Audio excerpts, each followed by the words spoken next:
Okay, I've got a thing. I've got a start button here. I'm going to play a game. It's going to show me a grid of words, and I'm going to try and make a path from one end of the grid to the other by picking a word from a column and saying something mathematical about it. The words are randomly chosen from Ogden's list of 2,000 basic English words. So I've had a quick look at those. It's lots of nouns and things, nothing too complicated. I thought those might be nice prompts. I wanted to put as little thought into this as possible. I've got roughly half an hour before I need to go and get some tea, so I'll see how this goes. Should have checked the button works. Okay, recording again. Press the button. There we go. Might make that bigger actually. Yeah, let's make that bigger.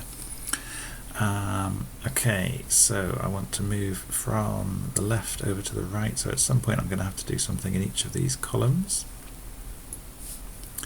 Now I'm really unsure about that first one. Cooker, I could get away with saying something about food. Nothing leaps out at me. Germ. Do I have anything about epidemiology?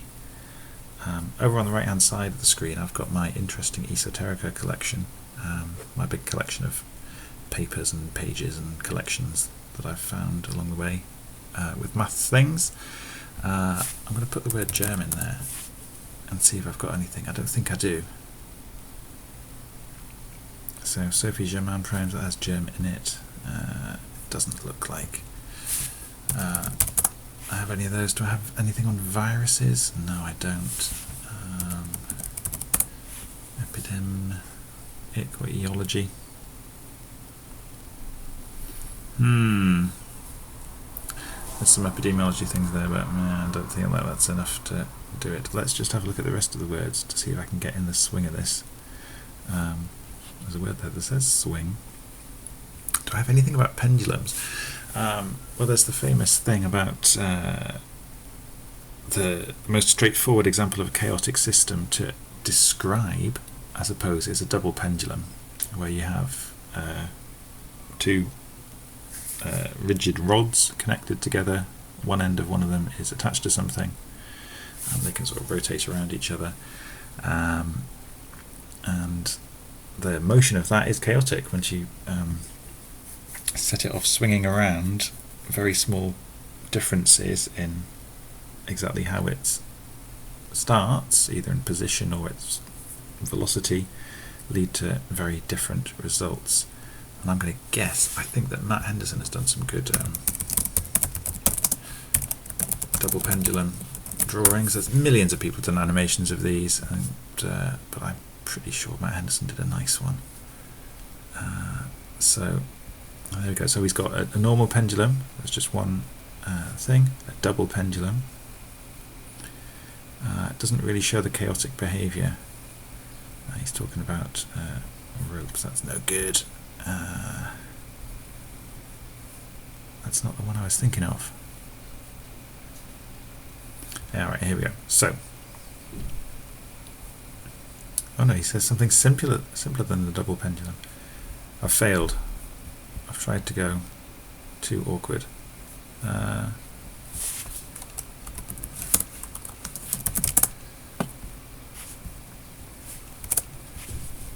What people normally do is draw lots of them at once. Never mind, that's a fun maths fact. So I'm going to say I've done that one, swing. Fracture. Now I can pick on that. There are lots of things you can do with the word fracture. You can talk about the way things break. There's all sorts of good applied maths. But what it immediately brings to mind to me is the Feigenbaum point, which is, I definitely have something on that saved. Let's go back.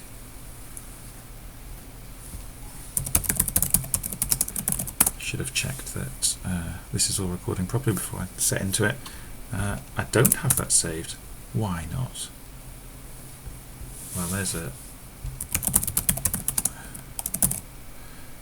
gap in my collection. The fragment constant, and in fact I know that Ben Sparks did something on it in number file, which is there. He probably has a GeoGebra thing.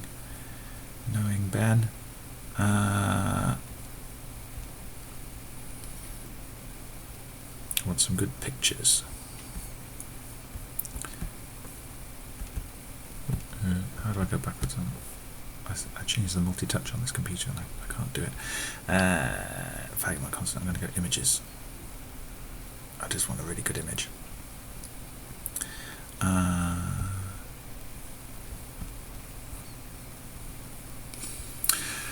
So what's the idea? Period, doubling, bifurcations. No, I can't remember what it's about. Let's go for Wikipedia.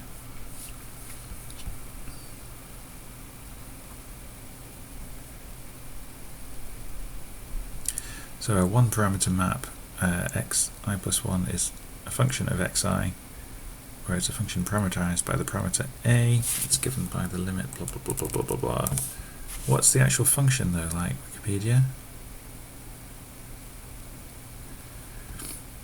Consider the parameter map, one parameter map, a minus x squared. Oh, so you get a different constant for certain things. Is it a theorem? Anyway, so you repeatedly do these things, and the way that it behaves is that you get these points where what can happen splits, and there are two choices of what can happen. So you get that really groovy thing where it looks fine for ages, and then as you get closer and closer to the value of the constant, the limit of the ratio of distances between consecutive verification diagrams. So eventually it just gets really chaotic. These things start overlapping with each other, the splits, and then you get very chaotic behavior. So we've got two kinds of chaos here. This column, father meter dirty fault. Let's have a think. I'm not going to go fault because the fracture feels very similar. Meter sticks out to me. Let's think about measuring.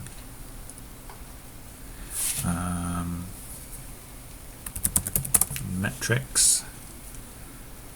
If I can make that a link. What have I got?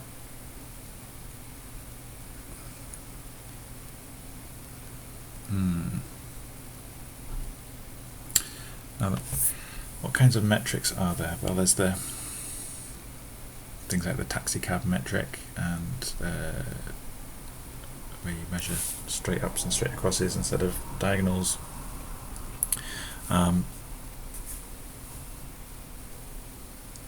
You can put a metric on the disk that makes it work like the hyperbolic plane.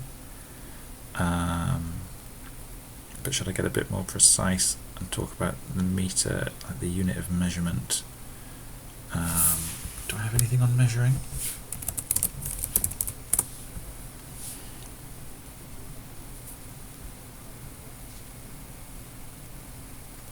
One parameter is always enough. Now that's an interesting title.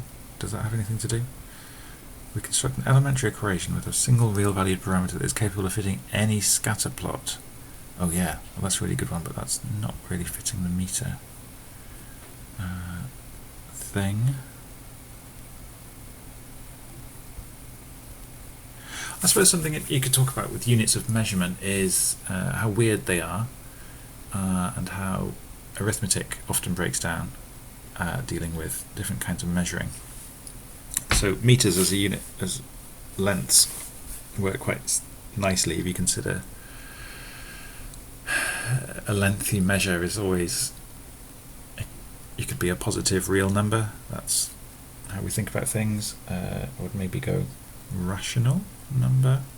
I wouldn't expect someone to pick pi meters, but there you go. But other units of measurement don't work the same way. Meters, you can add and subtract them, and you still get a length. So if something's 5 meters tall and you chop 2 meters off it, it's 3 meters tall. Temperatures don't work the same way, and people often slip up with this kind of thing, where if it's 20 degrees outside and it gets 10 degrees cooler, the difference is not the same kind of temperature as the temperature that you measured. It's a difference of degrees rather than a measurement of degrees. And that's to do with the point that the zero with temperatures is sort of arbitrary. For Celsius, it's the point at which water freezes, roughly. For Fahrenheit, it's something weird to do with when you start feeling chilly. I don't know. No, 100 is when you start feeling hot. Anyway, an absolute zero is when there's, in Kelvin, when there's absolutely no energy in a system, or when there's no movement. Anyway, these things are called torses. Those kind of measurements where you don't have a well-defined 0 point. I don't have that saved. Why do I? Oh, lots of things that should be in here, but I don't know. So John Byers has a page about torses. I think Adam Goucher told me about this.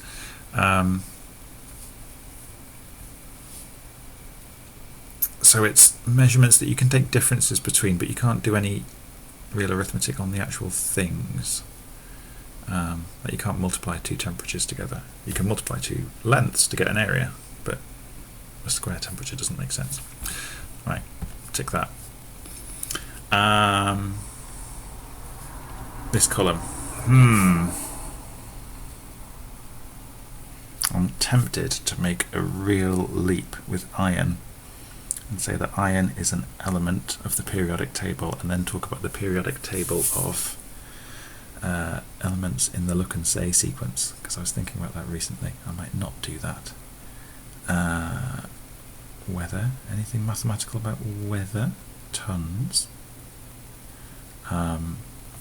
Weather forecasts work is that, or the way that lots of people do them, is that you have some model which can run a simulation of, I don't know, you get some data from observations, and you model maybe volumes of air around the world, and you have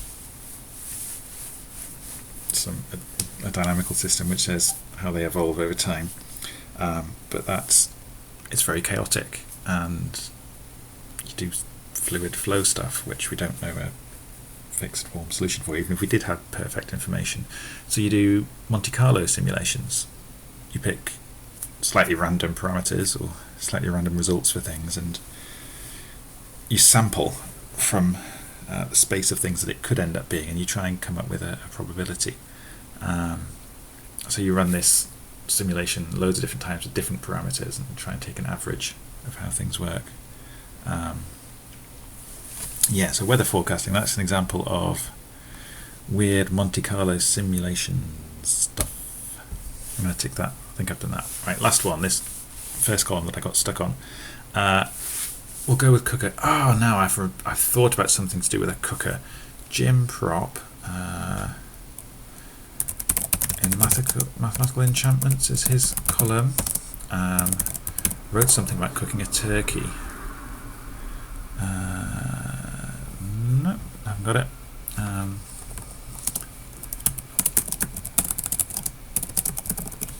Is he Jim Prop or is he James Prop? So Math Enchant, there's his blog. Does he have a search thing? Oh, he's written, I don't read these and it's really sad, and I should.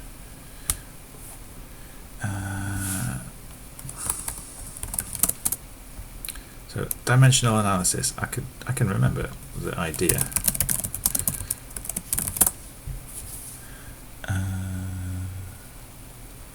Was it a math off pitch? That would be nice. No, it wasn't that.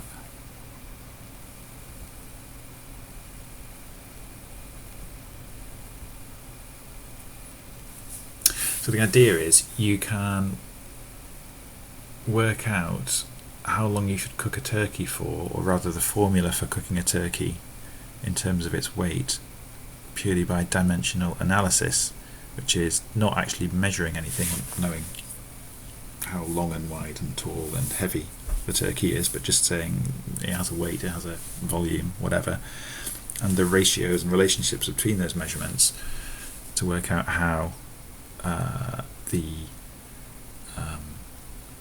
size of the turkey should affect the time it takes for it to cook all the way through, which I suppose must be related to its surface area or something like that. There. This link to stuff on the beauty of dimensional analysis. Where's turkeys? I want a turkey. Roasting a dodo. Oh, that's why it didn't come up, because he talked about dodos.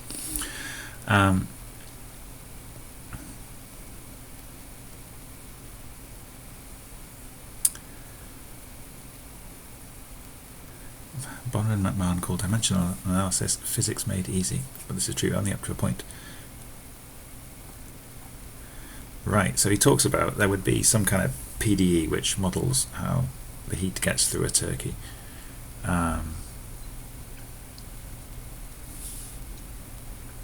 But you can use the laws of physics to work out what the formula should look like.